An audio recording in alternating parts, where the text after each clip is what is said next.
We thank you for joining us. There's certainly a lot going on in our community and our own lives, and we appreciate the time that you have dedicated to be here. This is certainly an important conversation for our community, and we're really looking forward to getting your feedback and your opinion on this discussion. So this is truly an important topic for us, and deciding what we as a community feel is important from an educational programmatic perspective and then from a facilities perspective, and how we want to be poised and ready for the future and looking ahead to what we want for our community.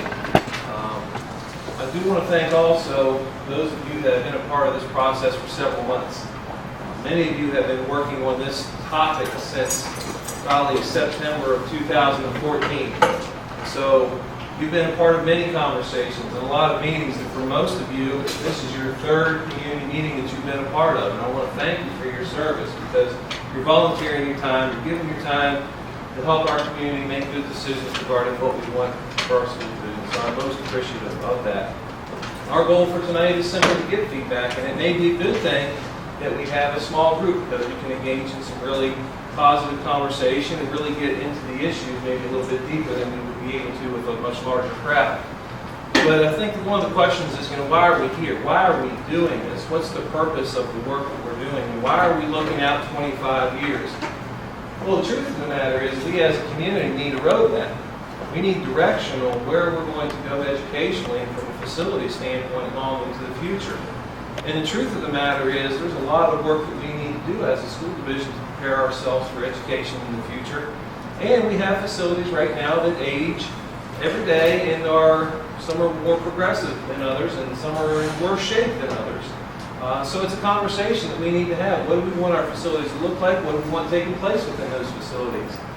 And so the truth of the matter is that over the course of the next 25 years, we may not even have any sort of impact, because our students that are in classes now, they're not going to be the students in classes in 25 years. But we know this: we have aging infrastructure, and we have elementary schools that, although we have gone through a boundary adjustment process, are still at approximately 96% capacity.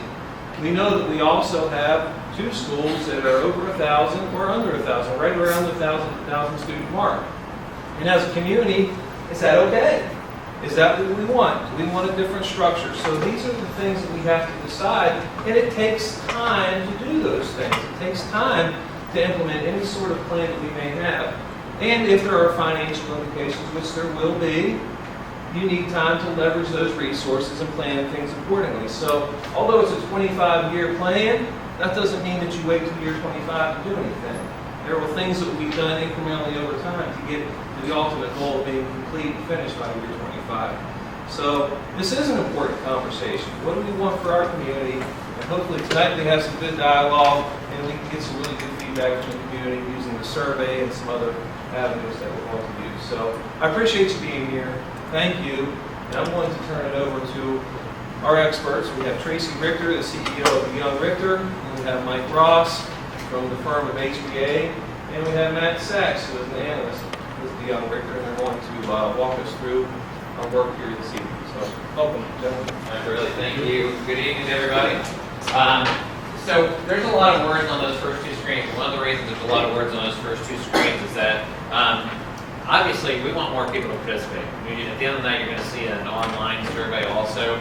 We need you to tell people to get online, go look at this presentation, get more response on the online survey for us.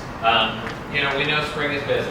We also know that we might be in a little bit of planning fatigue right now. We've done a lot of work in a short amount of time. And especially because you haven't done a lot of planning in years previous, it feels like there's been a lot done in the last 9 months, and both there has been. But it doesn't make it less important. The future of your facilities are critical. When you're looking forward not just a condition, but trying to figure out what you're going to do educationally and what the framework of this division looks like in the future is really critical. There's a lot of divisions across Virginia doing this for themselves also. As we're driving in today, and Mike got the same article, Mecklenburg, they're going through the very same process of trying to figure out really what do our schools need to look like. They've looked educationally, they've looked financially, And what they've discovered is that one high school may fit their need. Now that's a painful decision when you've got two high schools and there's been a river or railroad track that's divided you for the last 50 or 60 years. And that takes change, and it takes time to change that. And that's what this process is about. Again, we asked to look in the next 25 years, but really you're looking at 3 or 5, 10, 15, 20. Remember, that first kind of goal of how we're going to do our elementary schools or how we're going to address those is that we've made a boundary adjustment that we need to last for a while. Okay, and so we have to get to that and then see what that does in our enrollment. But we also know that there's going to be enrollment shifts, and there's going to be, we hope there's going to be some growth in parts of our county that enrollment shift's not going to last forever. And frankly, you can't do another one. I mean, you've almost pushed your limit to about as far as it can go, unless there's a huge dramatic shift somewhere. So, our process in this has been, once again, very much like the process that we've been in for the last 9 months. We've met with the community committee. We've looked at a lot of data. Mike's going to talk a little bit about condition and capacity one more time tonight to see where we are on the facility condition, but not only facility condition, but how your schools measure up educationally to the vision that you have. I'm going to quickly talk about your enrollment, and then we're going to jump right into these options. I want to describe these options to you and why those conclusions were made. We have some time. I mean, what we typically do is we try to work in small groups, and we try to work through questionnaires together to try to build consensus. The group is small enough to have some questions, and we need to field some really important questions. But we also know that if you have a question that's going to require some in-depth discussion, I am glad to talk to you, Mike, glad to talk to you during the meeting, after the meeting, anytime you need to. Matt also is available to you. He's got more data than any of you care to ever see. And so you're welcome with all that data also. So, yeah. Is the next year going to be really a triple tech cafeteria? Because obviously we're not The next one on May 25th, that's what we have scheduled for. If we have a change to that, we'll let you know. Okay? And sometimes we do adjust it because there's a venue change. This actually got changed too. right. Well, Yeah. Yeah, so it's still that one, and we might have taken it old one, but we changed it online. So that may change. We will let you know immediately about availability of triple tech.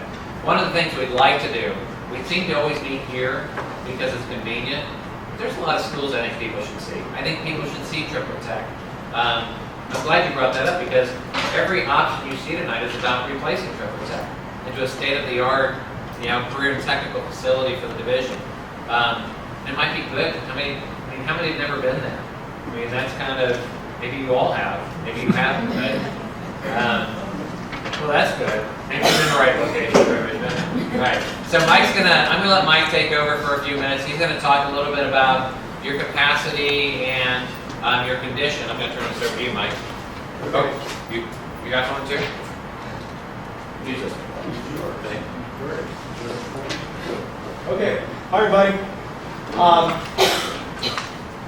This is really the same graphic that we ended our boundary process with, and all it's really showing you is where we were this year, where we hope to be, or where we project to be at the end of the boundary adjustment process. The major takeaway is really at the grade level groups. Because as Dr. Rayleigh said, even after we do the boundary adjustments, we're still at 96 plus capacity division-wide with our elementary schools. And even that's not the whole story because we're short physical education space, we're short cafeteria space, we're short space for resource for special education, we're short space for art and music. So even with the capacity being where it is, we're short for all these other spaces too. So we need to be thinking about that as you think about what's the long-range vision. The other really, what I'll call bad number in this chart, and we haven't spent as much time talking about it, is this number right here. We have 66% capacity in our high schools. Now that's not good actually. What that means is you're underutilizing those buildings. You're heating and cooling and maintaining much more building at your high school level. You've got more staff at your high schools that you need because you have 3 high schools. So that's great if the desire is to have 3 cluster concept. But as part of this process, I think it's important for all of us to understand what is the trade-off. And the trade-off right now, where your student population is you've got 3 schools that are under capacity, seriously under capacity, and you're maintaining a lot of extra square footage that is not really cost beneficial. And also because of this, or related to this, the high schools themselves are on the small side in terms of statewide averages. So you don't have the rich variety of courses, AP work available that some other schools do in some neighboring counties. So just think about that in terms of context. Why do we do facility condition assessments as part of the background? The primary reason we do it is to create a valuation of your assets, what you own. There's been a few articles in the newspaper. Most of you all were part of our steering group. We've thrown out some big numbers in the last couple of weeks. I know they're big numbers. 125 million, 140 million, or something big. I want to put that in context. You've got 1 million square feet of schools in Shenandoah County. If you were to build that today, it would cost you $250 to $270 million. That's the current value of your investment to replace it. So that's a big number. Right? School divisions that are doing a good job of taking care of what they have. Buildings are they're not lifelong buildings. Most people think buildings last for 80 to 100 years. The part that lasts for 80 to 100 years is the concrete below my feet, the steel structure, sometimes the block walls and the brick. Everything else inside the building has a much shorter lifespan. Things like these vinyl floors, these ceilings, the HVAC system. HVAC systems last 20 years. Carpet, you're lucky if you can get 15 years out of it. Light fixtures typically last 20, 25 years. So the process of owning a building means that you're constantly having to reinvest in it, to take care of it, to maintain it over its 80-year life. School divisions that are doing a good job of that are budgeting probably 1.5% to 2% of the total value of their assets to do that every year. So what's the math on that? 1.5% to 2% of 250 million. 4 to 5 million, right? That's what Shenandoah County should be budgeting every year just to take care of what you have, to keep it in its current condition. Because as these things wear out, they need to be replaced. So when we talk about a 25-year plan, and we talk about replacing all of these things that are wearing out over 25 years, to put it in context, we're talking about a $95 to $100 million baseline of what you should be spending over the next 25 years just to take care of what you have. Okay? So when you think about 125, 140, 150, that 93 to 95 to $100 million is built into that number. So what you think about tonight is the net differences between some of these options, not the big numbers. We also perform educational accuracy assessments. The reason we do these is because most of our school buildings were built in the 50s and 60s and 70s, and education has changed dramatically in the last 40, 50 years, and even more dramatically in the last few years. And our buildings are not doing as good a job supporting our teachers, supporting our students in the type of student-centered collaborative learning that they need to be successful in today's environment. So we're looking at capacity to support educational programs. We're looking at the quality of the learning environments. Is it thermal comfort? Is it acoustical comfort? Is it good visual comfort? How well does the library media center support? How well does physical education component support? Adequacy of sports spaces like administration, clinic, guidance, all those things are important part of the schools, and how well they support the learning environment is as important as how many seats you can put in chairs in a classroom. So as we look at capacity, as we look at facility condition, we also score the buildings on educational adequacy. I don't know how well you can read this chart, but we will be online, and there are copies of it in that handout that's on everybody's table. But this is a summary of Facility Condition Index, FCIs, we call them FCIs, and Educational Adequacy Index, EAIs, for all the schools. This is the Facility Condition Index column. This is the Educational Adequacy column. Facility Condition Index ratings, anything greater than 0.75 is poor. And the scale for an FCI is 0 to 1. 0 means it's brand new. The day you unlock that door and walk in the first day, it's 0. If it's a building that's totally obsolete, it's 1. So 0.4 to 0.75 is fair, and anything lower than 0.4 is good. So the good news is that you don't have any buildings that rank in the poor category. The not so good news is you don't have any buildings that rank in the good category. All of the buildings, and what this means is the school division and facilities in particular in the community have done a really good job of maintaining all your buildings at about the same level.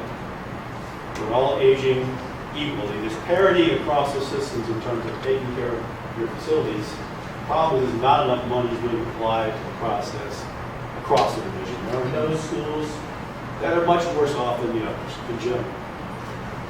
With the educational adequacy assessment, kind of the same thing, topping out. As we rate those, this is our rating system. Inadequate, 0 to 29, 30 to 49, 4, 69, borderline, 70 to 89, satisfactory, 90 to 100, excellent. Once again, all our scores are kind of in the 50s and 60s, so we're kind of in that middle ground. We're not inadequate, we're not poor, we're kind of in the borderline of satisfactory range. Our goal is to be up in here.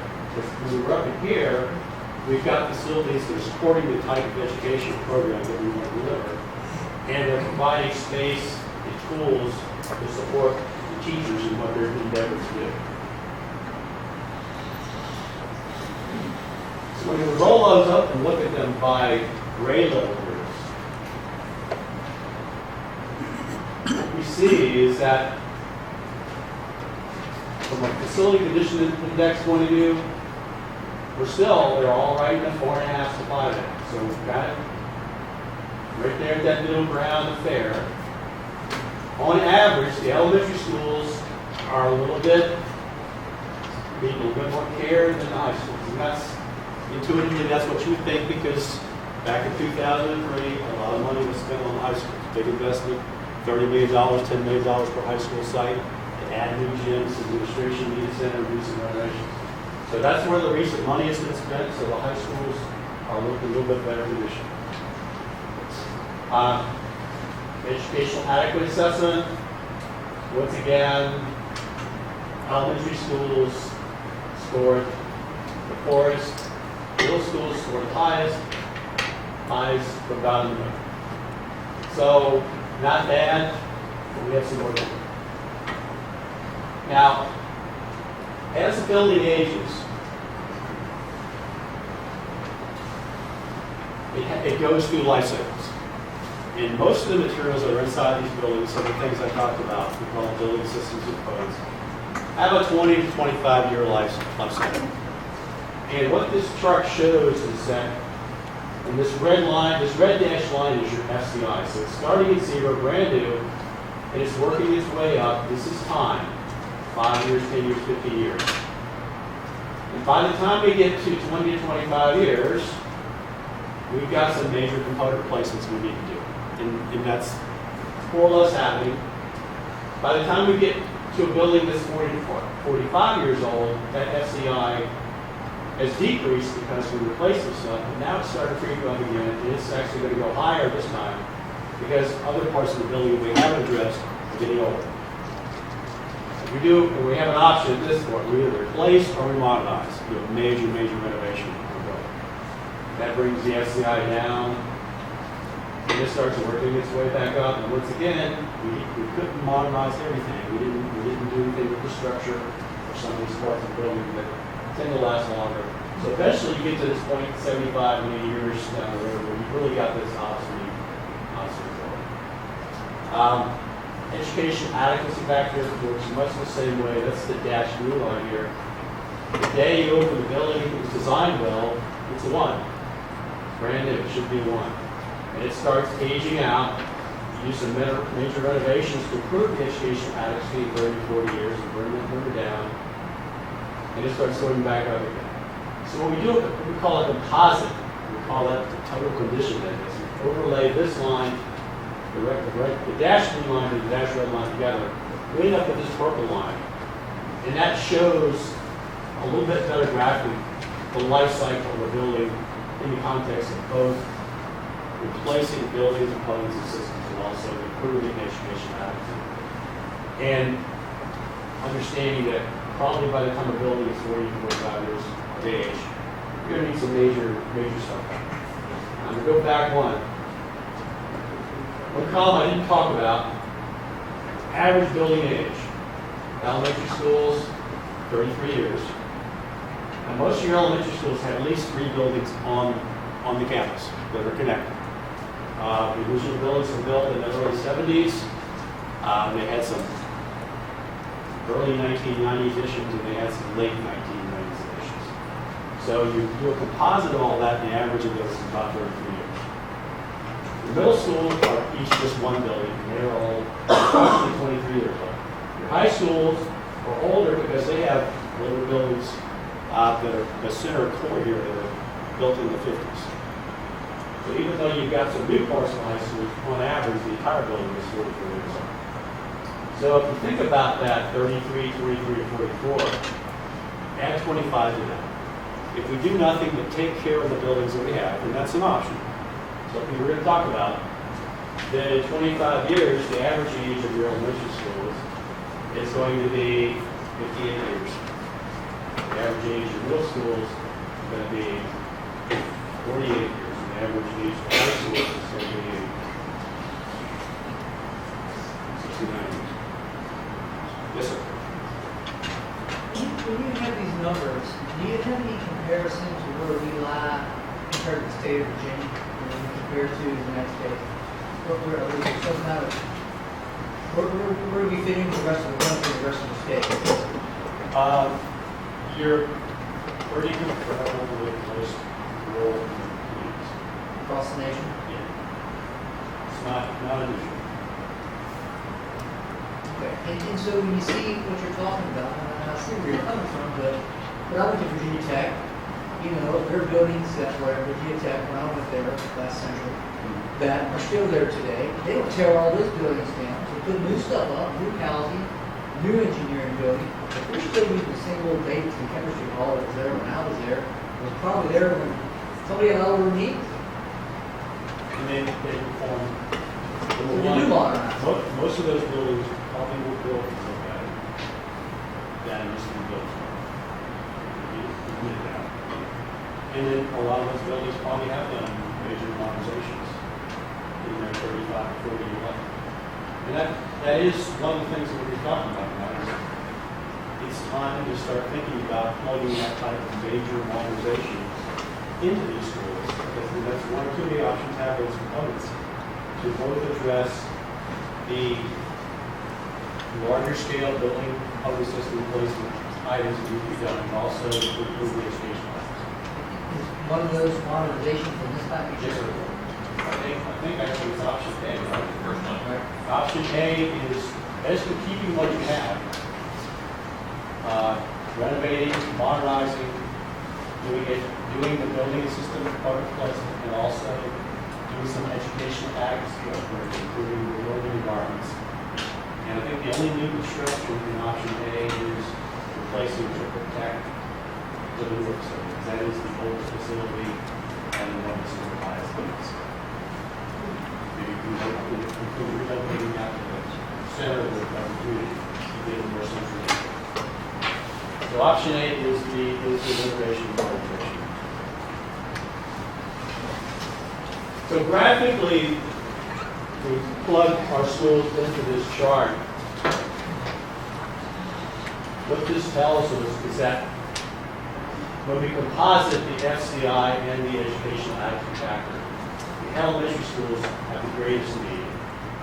The middle schools are right on that threshold of needing major component replacements like HVAC systems, roof replacement systems. If we do all that, their FCI is going to drop way down in the air, and this will start working its way back up. Several of the options that we presented tonight show that as the projected course. And then one final word about how to use FCIs, facility assessments, to develop scenarios for long-range planning. I mentioned that 1.5% to 2% figure for we call that capital renewal, renewing the things that you have as they wear out. And when we do that analytically, and I don't know how well you can see this, if we take the square footage of our buildings and we multiply it times the total capital renewal value of our buildings, and then multiply it by our SCI scores, what that tells us is about how much money we need to spend per building over the next 25 years, just to keep it pretty much in the condition it's in, just to maintain it. So for instance, Sandy Hook, if we did nothing, we should spend about $8 million on that facility in the next 25 to 30 years. Strasburg High School, $12 million. I'm just going to pick out a few. Ashby Lee, $8 million. Once again, that's just taking care of what you got. In terms of an annual budget cycle, what that means is that if you add all that up and you divide it by 25 years, it's pretty close to that same $4 million number, which is close to that 1.5% to 2% number I threw up there before. So taking care of what you have means budgeting that much a year, or about $99 million to $100 million over 25 to 30 years.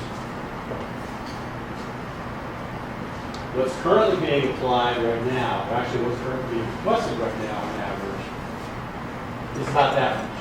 That's what's being requested. Over the last 5 years, including a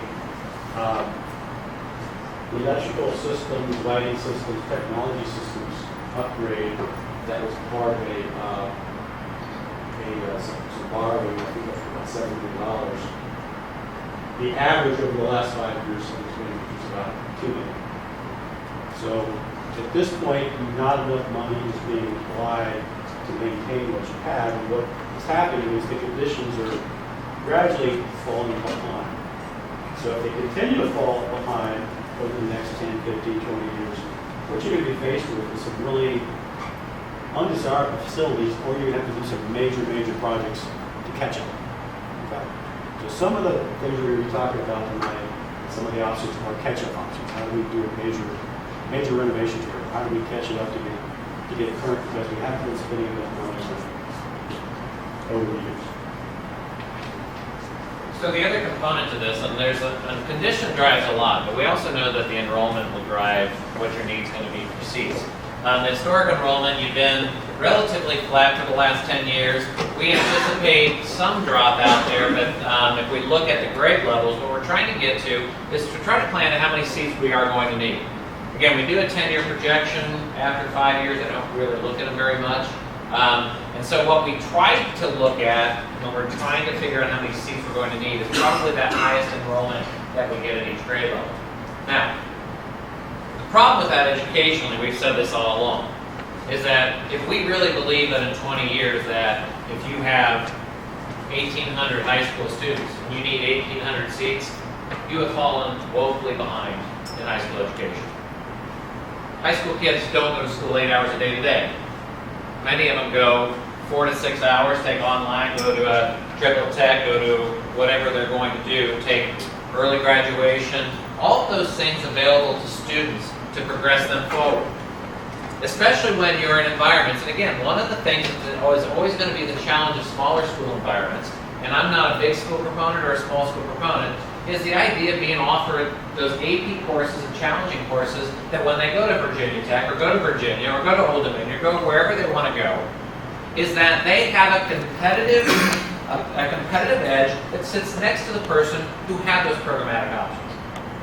And one way you can do that in today's world is through technology, through getting to a triplet tech, getting to a community college as a high school student, getting those college credit courses in high school to make you competitive. And so, looking at enrollment, we really have to be, and at the elementary grade level, you're always going to need those seats. I mean, kids are going to come to school, and we know that. Middle school is kind of the same way, although we are starting to see some bridges there. But we really have to pay attention to this. And knowing that a lot of states are going to push for less capital, less resource, less operations dollars. States like Michigan are pushing people to go to online so they don't need bricks and mortar. And they're actually giving school districts a credit for that student needed if they're taking online courses. So states like Florida are requiring one course per year online to reduce some of that need. So you're not even going to have a choice. You're going to be forced into some of these situations someday that those smart legislators who know everything about education, right, are going to tell us that we need to be doing. That doesn't take the need away from how many seats we're going to need then, and to really be able to house what the number is going to be. And so when we started to look at options, we looked at the combination of those conditions that we had, and we started to look at this to say, okay, well, what does that mean enrollment-wise? That if we wanted to keep our current size, or if we wanted schools that were a little less at the elementary grade level, or a little bigger at the high school level, what's that going to mean?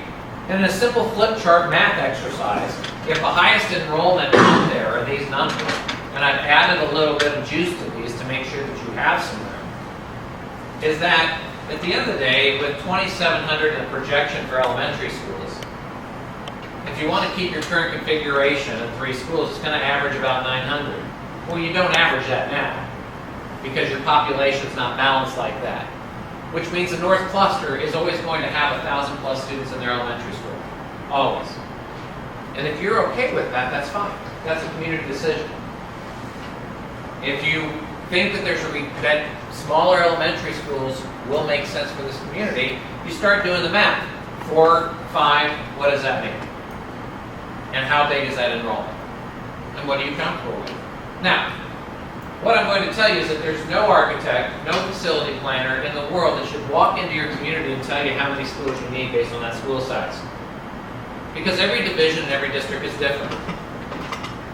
I have kids in school. I know what size of school elementary I would like for my daughter to go through. But that's Hilliard, Ohio. You have to be comfortable with the number in your community about what makes sense to you. And that goes to the middle schools and that goes to high schools too. What makes sense to you as a community? So when you start to look at those numbers, understanding that at the elementary grade, we're going to want to have about 5% cushion in there, 5 or 10% cushion in there for any fluctuations that you have.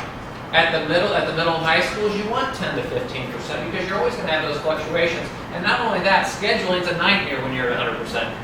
Ask any high school principal. Well, you don't have that issue right now because you're underutilized. But so we're trying to plan to a planning number that makes sense in relation to your enrollment.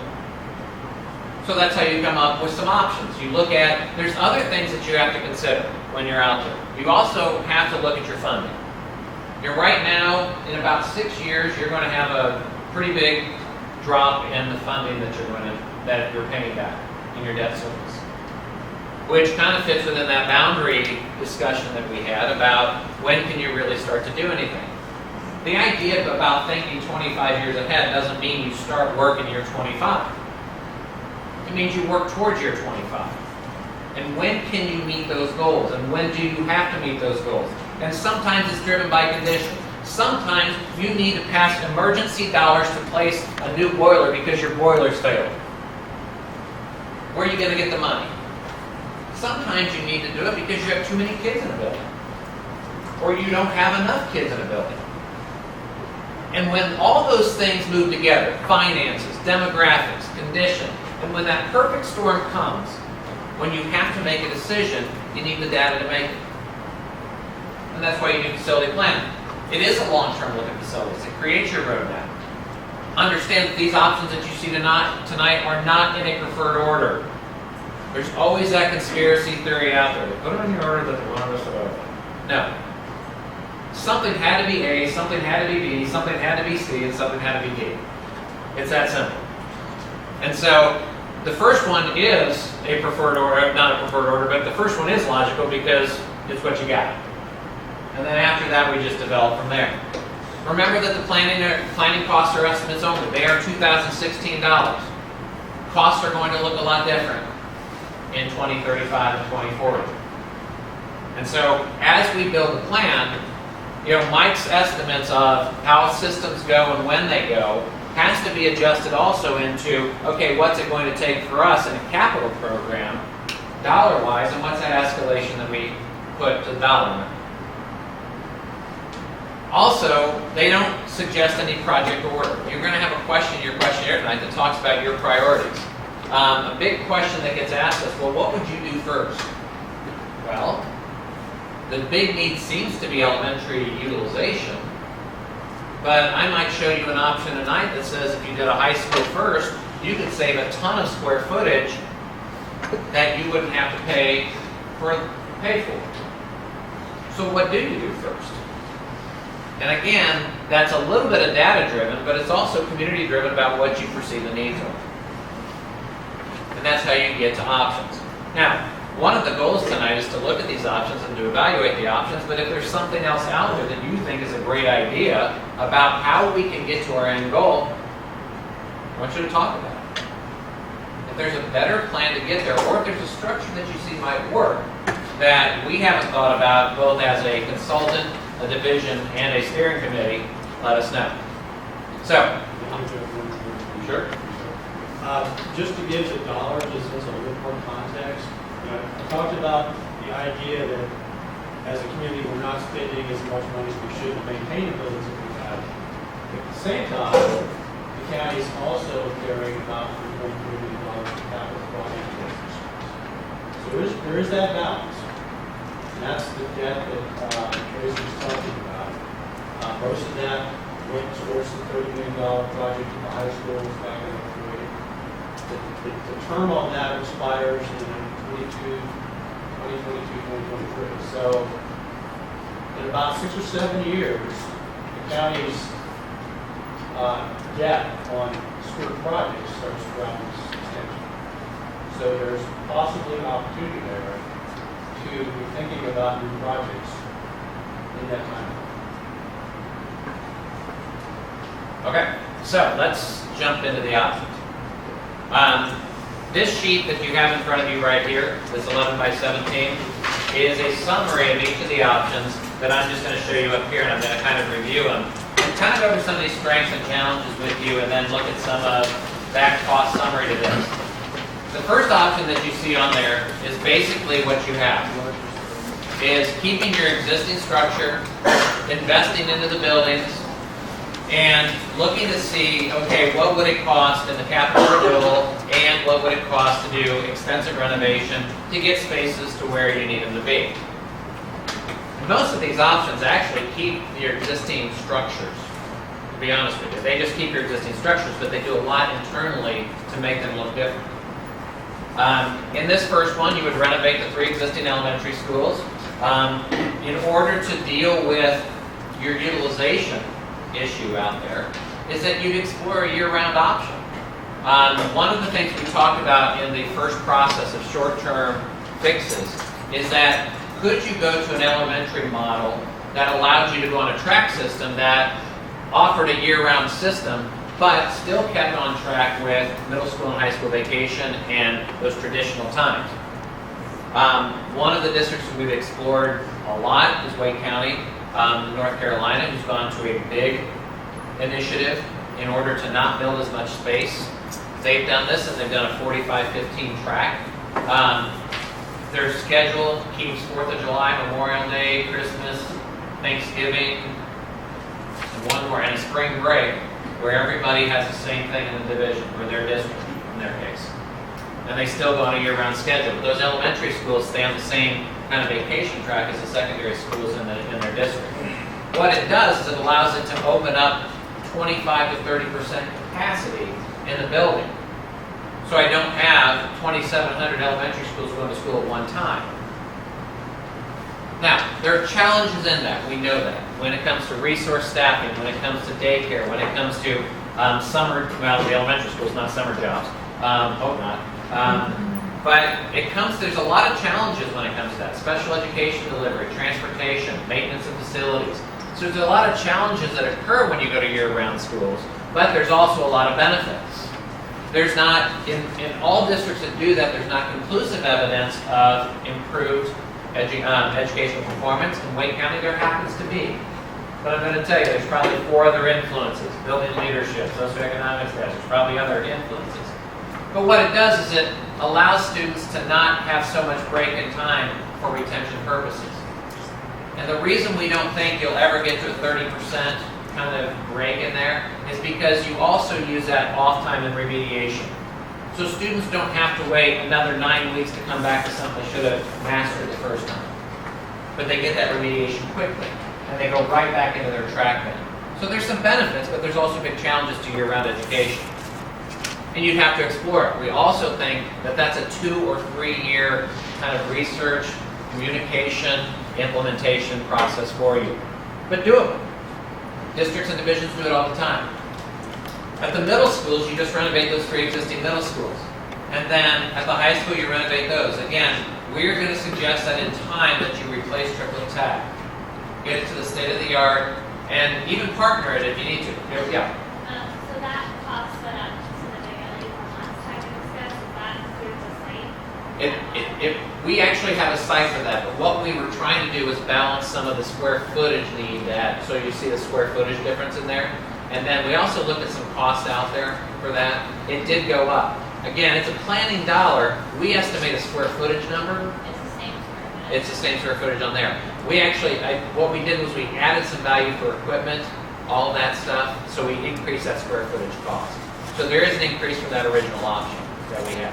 And again, those balance. You The could, original option also had a structural column. It's Stonewall Stonewall Jackson. Jackson. Yeah, It had the Stonewall Jackson. oh, an addition instead of a stand. So we were But you reducing, said it was the same cost. we were reducing the square footage because we weren't replacing the typical classroom. Okay. So by building an entire new triple tag, we included the total square footage as it exists. And the earlier option was only 30,000 square foot. That's the way. So you can see that, again, it's still a significant dollar amount over the next 25 years, if that's where the case. Keep in mind, we do put educational adequacy renovations in there. Roughly 20 to 25% of the condition cost is what we estimate that to be. And again, that is based on those numbers that we see in the educational adequacy report. That's things like building a bigger gym. Making the cafeteria bigger. Knocking out walls to make Knocking out square walls footage. to create suitable art space and user space. What you'll notice in that, when we do an educational adequacy, especially at the elementary grade level, and especially in the buildings that you have, because you don't have any of these old 1920s buildings that all are load-bearing walls, is that we would reduce the actual capacity of the building some, because you're going to need to shift some space. You're going to have some small classrooms that you're going to have 3 classrooms that get turned into 2, or 4 that get turned into 3. So you make those modifications to allow that to happen. Again, the issue as the building gets older is that, I mean, it's more power, it's more, everything that goes into how we deliver education through technology, power, everything will eventually catch up. Now, the number's an estimate to get out there, and again, that's not an unrealistic number if you were to keep up. And again, it's very difficult to do that. And the question about, is this an average? It is. It's kind of, I am fortunate enough to travel around the country, and especially in rural districts, this is an ongoing issue, is the gap getting bigger and bigger. And so what's happened in rural districts is that, remember that old 60s and 70s consolidations that happened when you had a school everywhere, it seemed. That's starting to happen again across this country, is that they simply can't afford the buildings that they have, so they're having to consolidate together and to reduce some of that square footage. Option B. Option B suggests that we go to 4 elementary schools. In this case, in 4 elementary schools, to try to reduce the size of the elementary schools. In this, we would reuse actually North Fork and Signal Knob as elementary schools, but we have to make additions on those buildings. And then we would build a new North Central and a South Central Elementary. Again, taking them down to about 700 apiece, maybe a little bigger at the middle schools. Here we would make Stonewall Jackson and Strasburg. We would convert those to middle schools, which means your middle schools would be at the edge of the county. And in this option, we suggest 1 high school in the division, a centralized high school.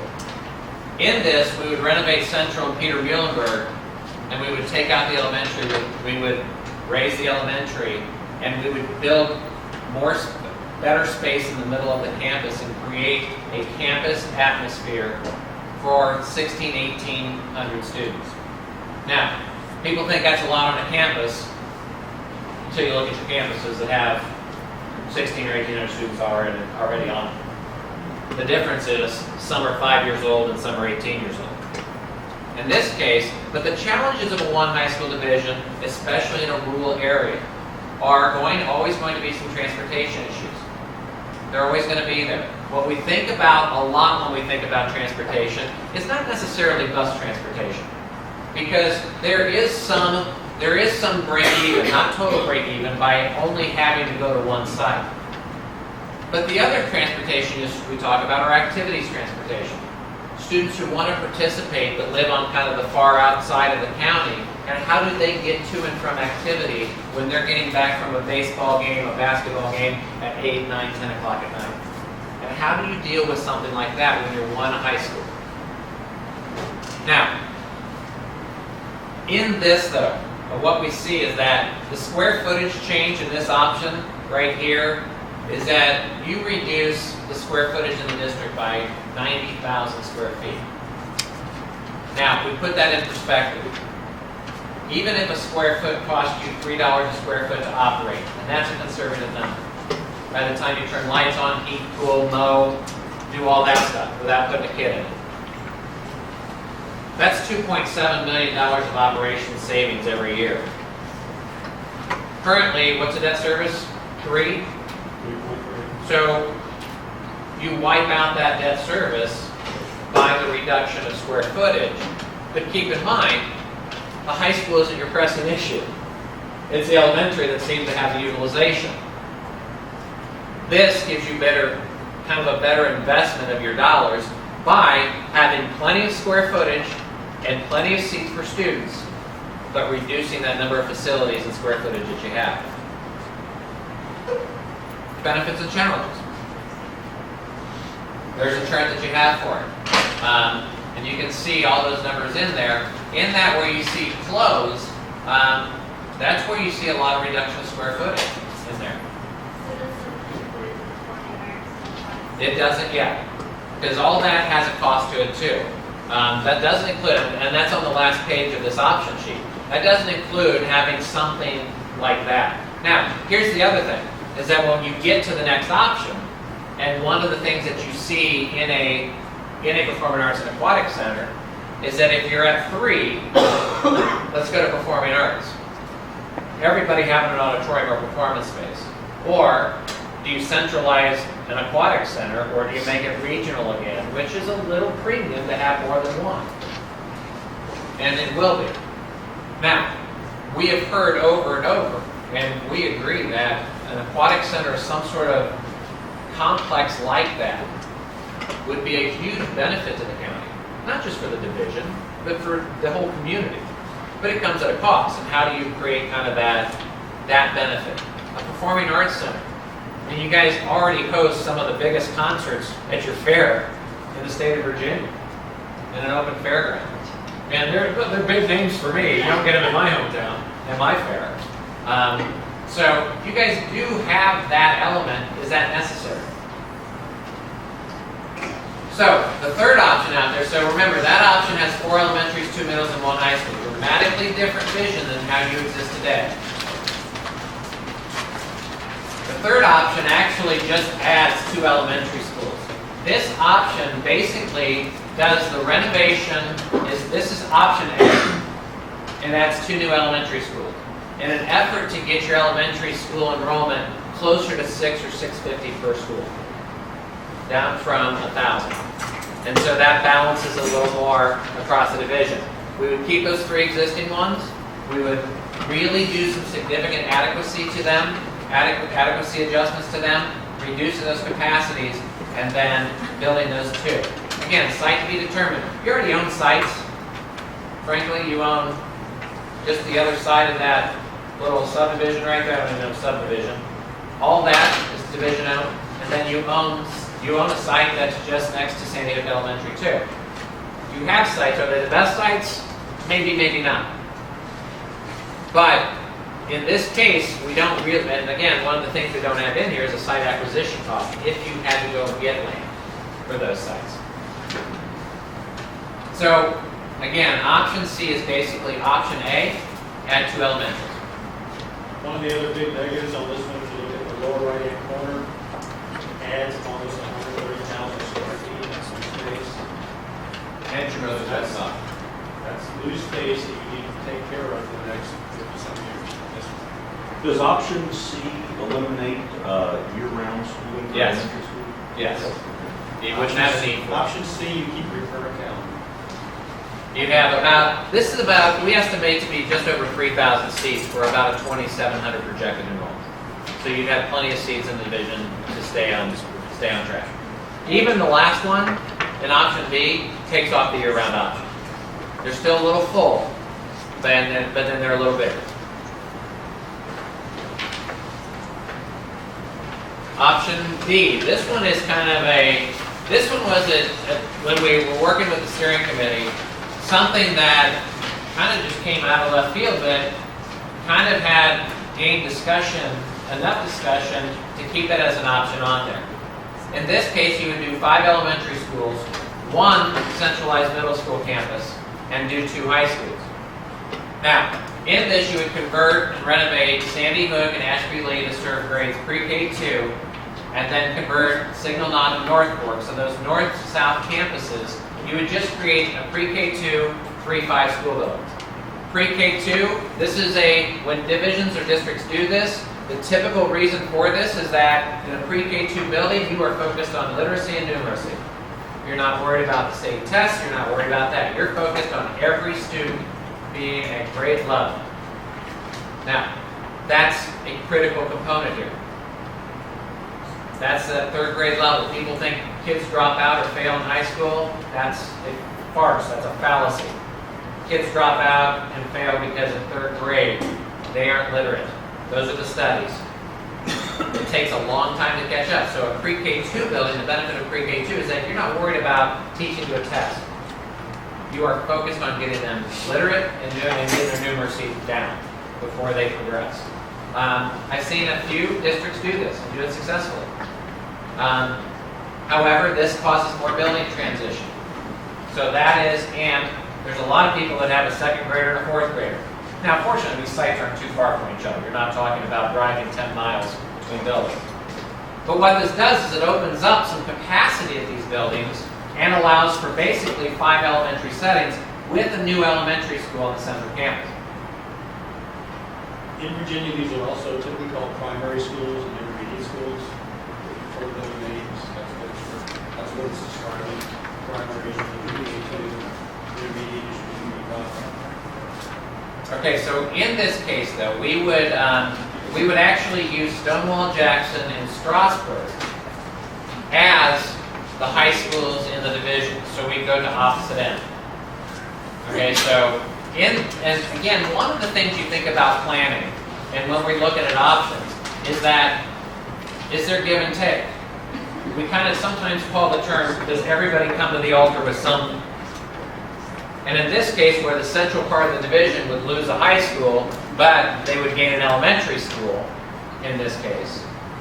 So what is the give and take for the area? You balance the enrollment then you take the high schools to each end of the county. And you leave space on the central campus for other things like that. In this case also, we would put career tech into those high schools too. Now, people will ask programmatically what we do. Will it be equal programs? Will that be a music and art school? Will this be a technical school? That's something you're going to have to decide when you do something like this. Because there's all kinds of alternatives you can make. Again, you got a reduction of square footage. The option cost is somewhere in the middle for this one. But this one has a big middle school on one campus. And I'm an old middle school teacher, and that's a lot of middle school kids on one campus. But keep in mind, you have a campus. You don't just have one building. And so you can move and alter as you need to on the campus, as to not feel like there's 1,000 kids sitting on the campus. You also do a sixth grade center. You can do a sixth grade center, which, again, we see a lot of those across the country. Those aren't for everybody, but sixth grade centers, and my district has sixth grade centers, and they work wonderfully. We actually have increased enrollment at sixth grade. Nobody increases their enrollment at sixth grade. For some reason, we do. But I'm going to tell you, there's a lot of districts who will not go there. And so there's all kinds of different configurations you can make when you're talking about doing a configuration like that. Again, that's why you leave it on the table. Leave it on the table for that. Put your high schools at both ends of the county. Feed them appropriately from the right schools. And then you can balance it that way. Now, what I don't have on here, but you have in your packet, is the discussion regarding what it would take to have an aquatic center and a performing arts center.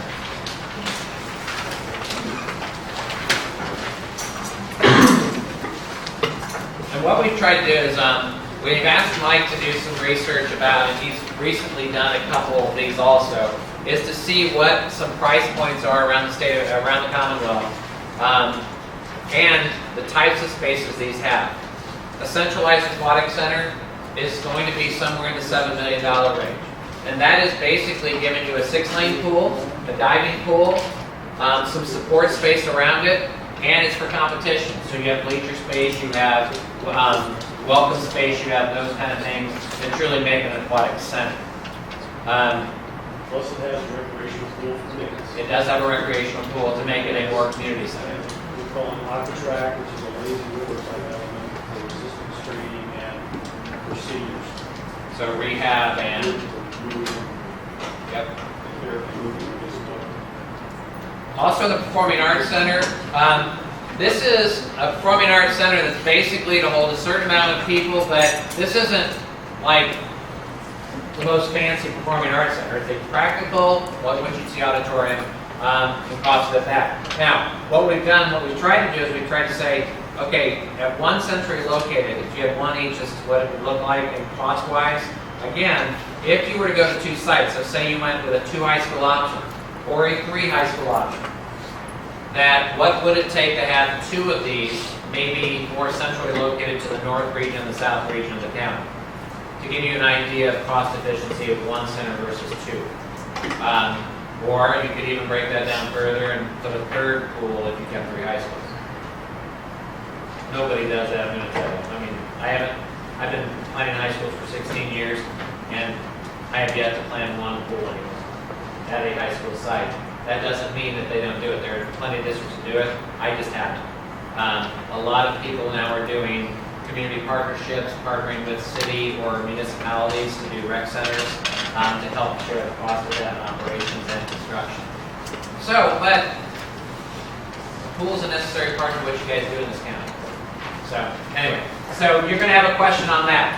So, with that, you have all the costs, you have the 4 options. You also have on the table kind of a comparison sheet, a 1-sheet comparison that kind of shows you everything as they compare against each other so you don't have to keep flipping back and forth.